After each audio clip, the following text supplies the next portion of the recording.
Hello, Steve here.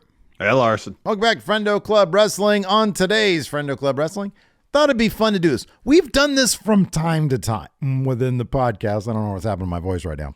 I don't know either. We've done this from time to time in the podcast where we'll talk about wrestlers who are in a unique position and juxtapose those. That means put them up against another wrestler, maybe in a situation not exactly the same, but maybe there are similarities. And then we ask the question, who would you rather be?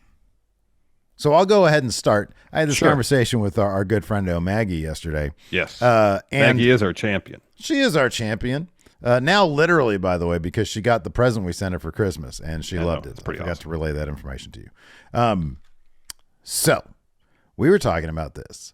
Athena, one of our favorite wrestlers, currently holding down Ring of Honor. She's like kind of the Rhea Ripley of Ring of Honor, if you will. She's like the main character there. They got a bunch of champions, but they show up on the cable TV. Athena, not so much, but she's always there on Ring of Honor. And a lot of her stories run like actual threads throughout their episodes. Yes. And she's main eventing against Billy Starks at Final Battle. Final Battle, yeah. Right. So the question that we were discussing that I'd like to pose to you, Larson, is this. Who would you rather be? Athena, who seemingly has full reign over the developmental Ring of Honor product, or let's say Julia Hart, the TBS champion who does get TV time, not as much compared to Athena, and she's nowhere near close to main eventing, for example, a pay-per-view. Who would you rather be?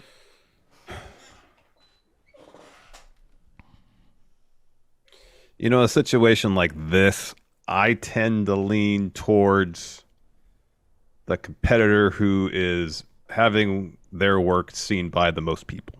Okay. Like Athena is great. She's been doing great work in Ring of Honor. By and large, I see what she does in clips posted on social media.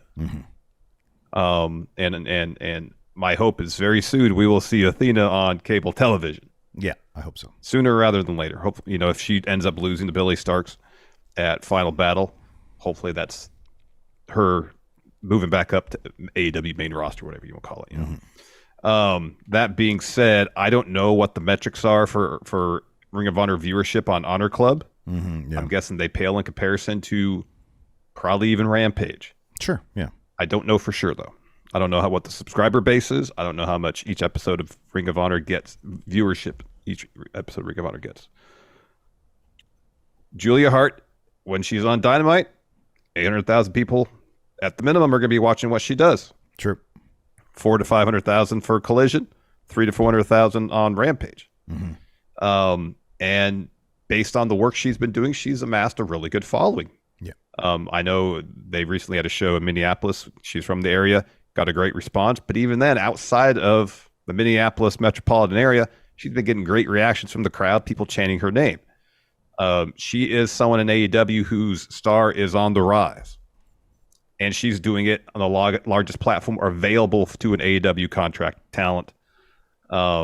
Yes, I know that she's probably a long way from main eventing a pay-per-view in AEW.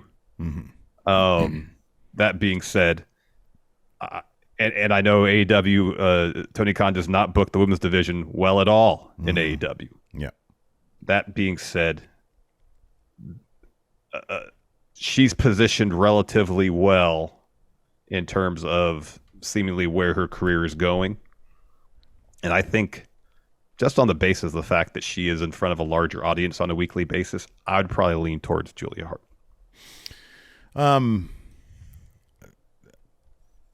When Athena years from now looks back at this year, you would think it would be a highlight, like a super highlight of her career.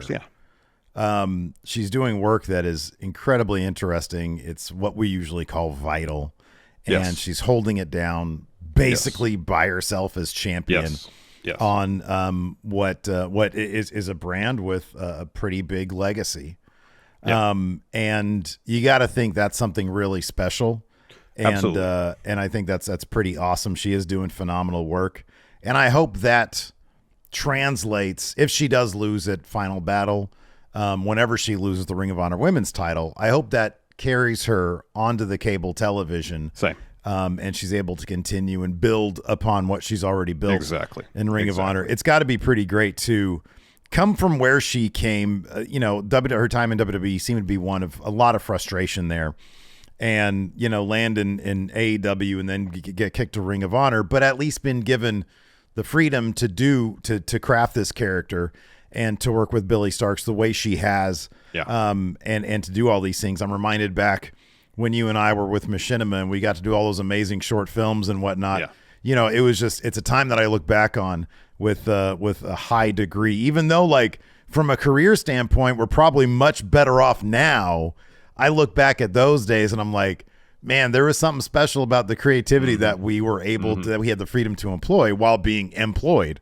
Totally. But yeah, so I don't know. That's a really close one. It is really close. You got to figure Julia Hart's time in, as TBS champion, what happens afterwards, like where does she go from there? Does she continue the ascent, or does she end up like a lot of other of the women in Ring of Honor or in AEW, kind of lost?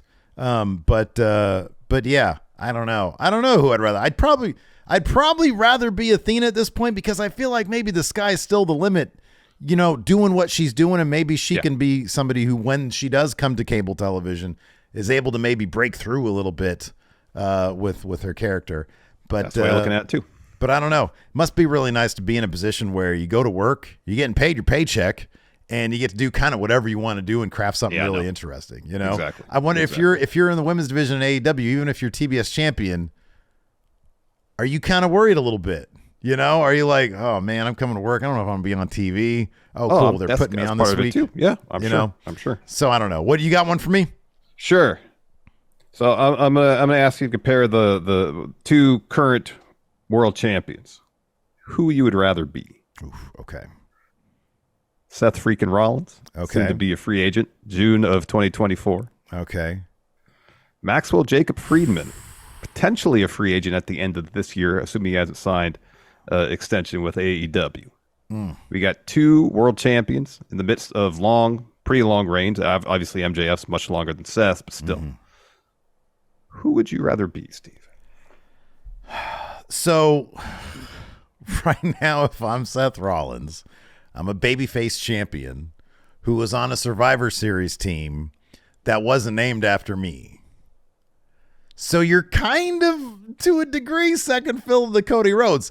Now, interestingly, CM Punk might change that for Seth Rollins, because you put the star power of CM Punk together with Seth Rollins in a feud, all eyes, and I mean all eyes, are going to be there until Cody wins the Rumble, and then all eyes are going to be on him finishing his story.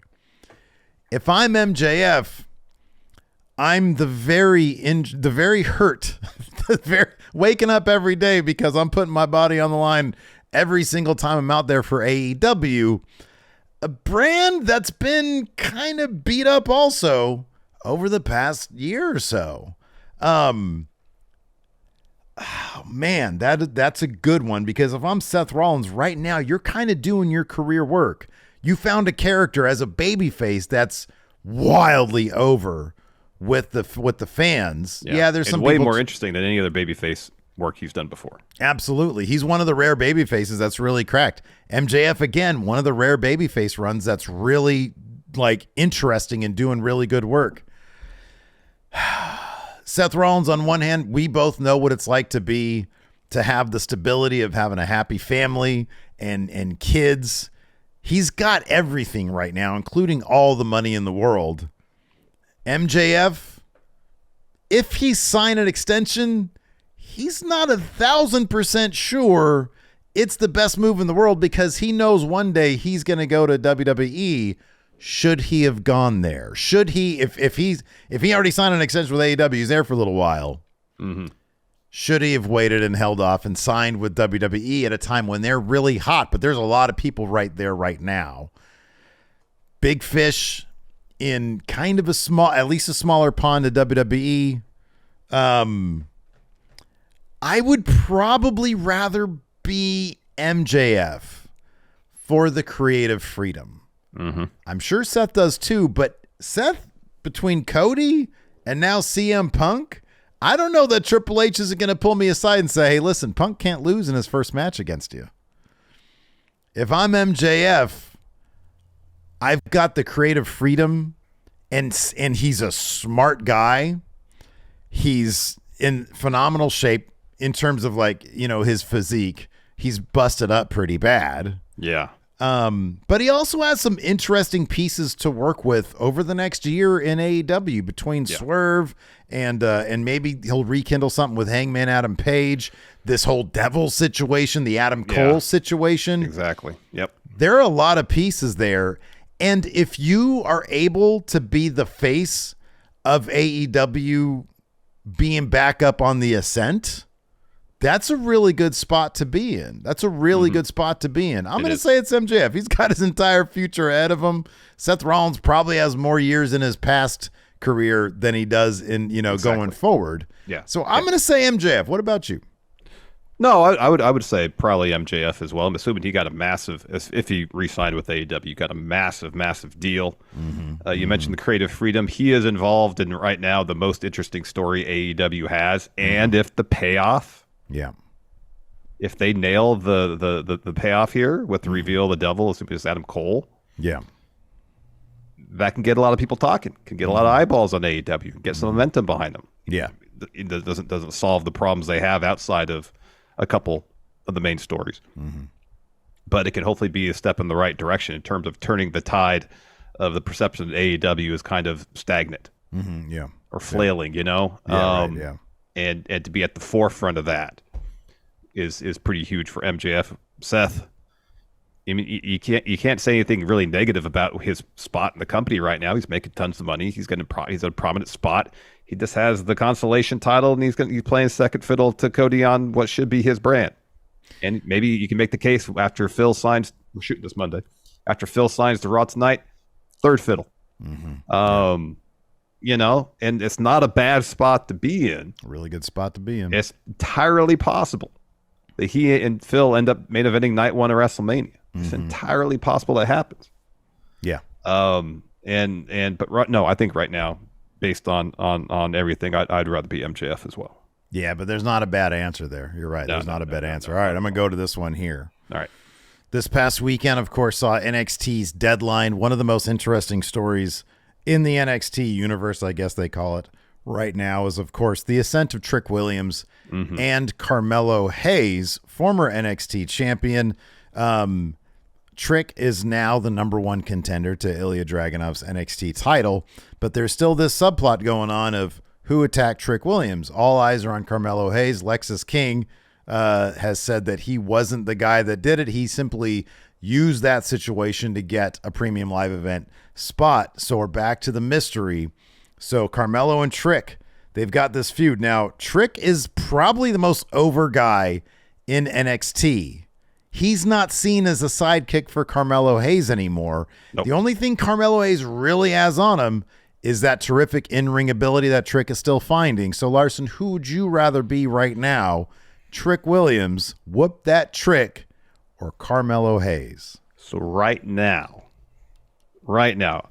sky's the limit for Trick Williams. Sky is the limit. I think the sky's the limit for both of them. Carmelo Hayes is closer to getting to the main roster, which means what, Steve? Main roster money. Moolah. Carmelo is announced as the NXT participant in the U.S. title number one contender tournament coming up. Right. I don't think he's going to win it. It's probably be Kevin Owens, but he'll have a good showing. And maybe in a way, this is a precursor to his full main roster call-up once he and Trick feud in NXT. Trick wins that feud. Carmelo moves on to the main roster. So I think at this juncture, right now, I would probably rather be Carmelo because you're that much closer going to the main roster. You're that much closer to be wrestling at WrestleMania. You're that much closer getting that main roster paycheck. I know Trick is super over.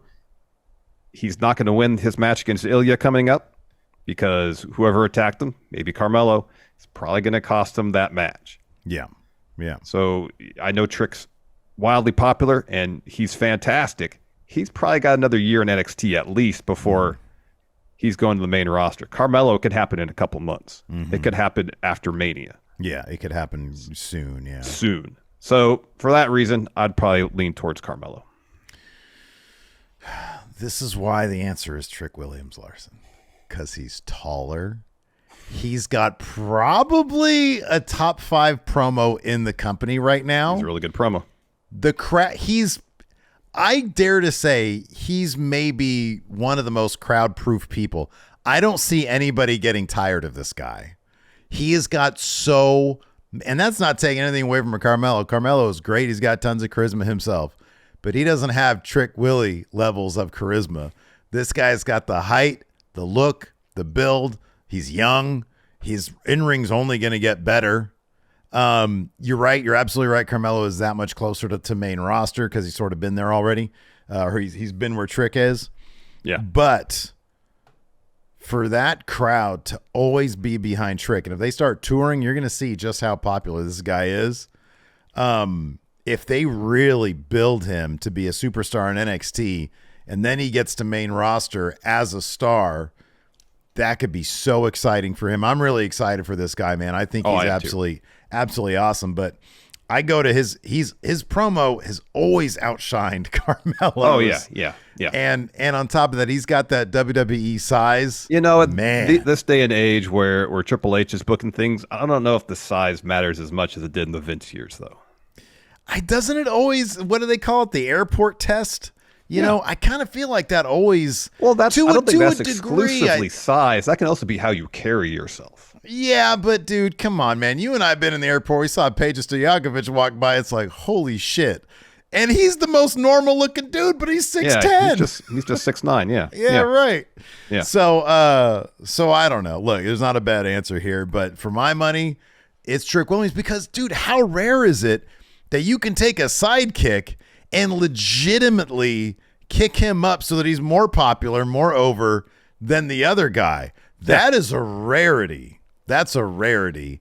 And I love to see what Trick Williams, man. I think they're both terrific, though. They're both fantastic. Fantastic. All right, here's an interesting one for you. You know, CM Punk's all the news these days. It benefits us to get him in the thumbnail, right? Punk Daily. Yeah. No, this isn't Punk News, so it's not a Punk Daily. Oh, dang it. But would you rather be CM Punk when he returned to AEW? Oh, this is a good one. Or CM Punk when he returned to WWE at Survivor Series? Oh, man. Punk when he returned after a long time gone. When he came to AEW initially, not returned. When he came to AEW. Okay. When he made his return to wrestling after the first 7 years dance off. or the next dance, whatever. Yes, the first dance.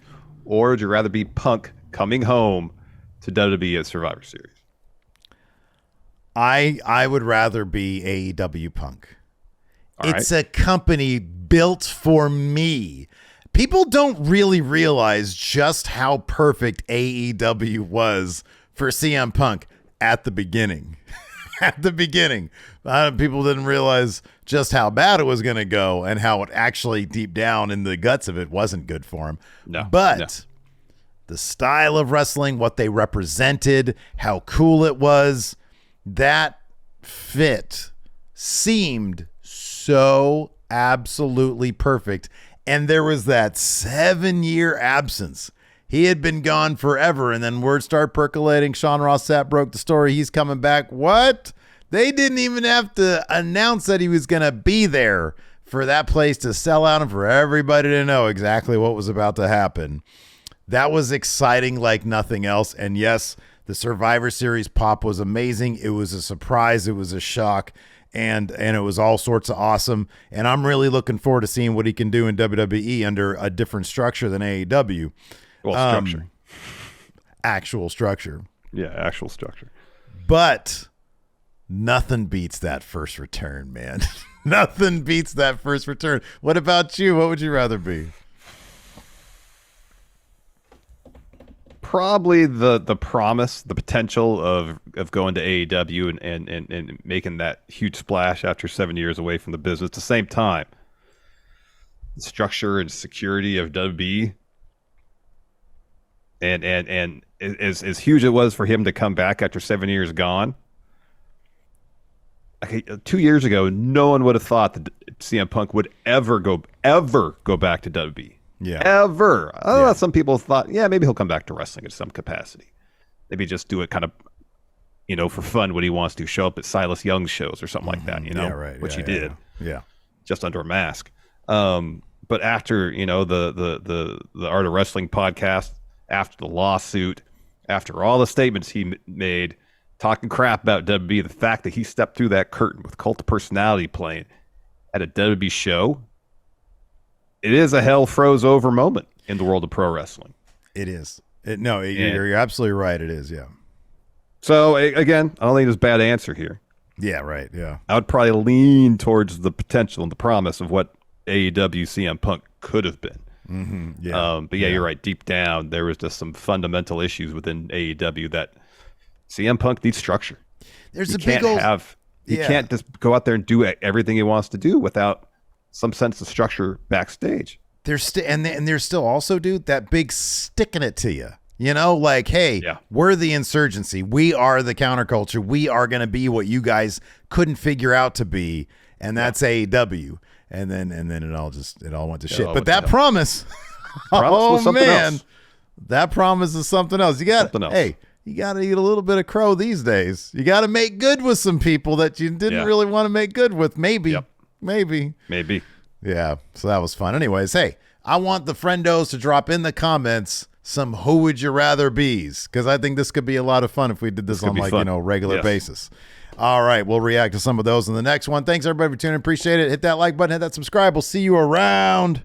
Goodbye. Help support Friendo Club by going to patreon.com/Steven Larson or clicking join at youtube.com/Steven Larson. Access to bonus episodes, question threads for the Going In Raw podcast, and entry to our monthly wrestling predictions challenges. Join the Friendo Club today.